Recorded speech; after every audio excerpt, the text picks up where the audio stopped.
So ayun guys, hindi pa tayo tapos magluto, meron pa tayong lulutuin. Magsasabaw pa tayo para kay Father, may sinabawan siya.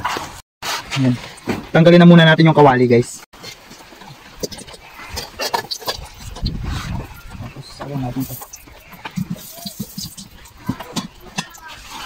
So yun guys, mag-guide muna tayo ng mga panlagay doon.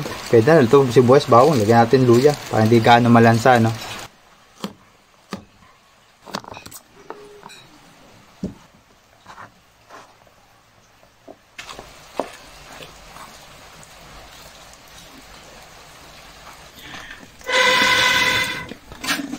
So yun guys, kukuha naman tayo ng talbos para lagay natin sa sinabawan.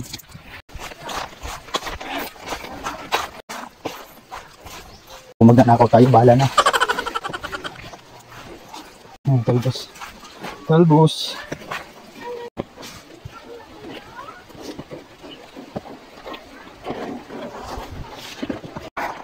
Talbos. Lagyan na natin itong isda.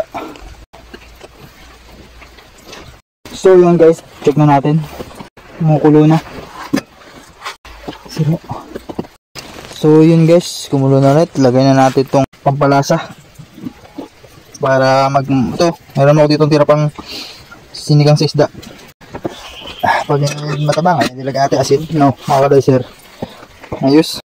Lakas ng apoy guys. Lakas ng apoy, luto agad yan. Check na nga ulit natin. Ayun, kulong-kulo na mga kadicer. Palong-palo, 150. Tikman naman natin syempre. Oh my God! Wow! Parang sarap. Yummy te. Sana all. Ayos na guys. Pwede na. Kakunin na natin. Guys, ayos na yan. Yun, dali.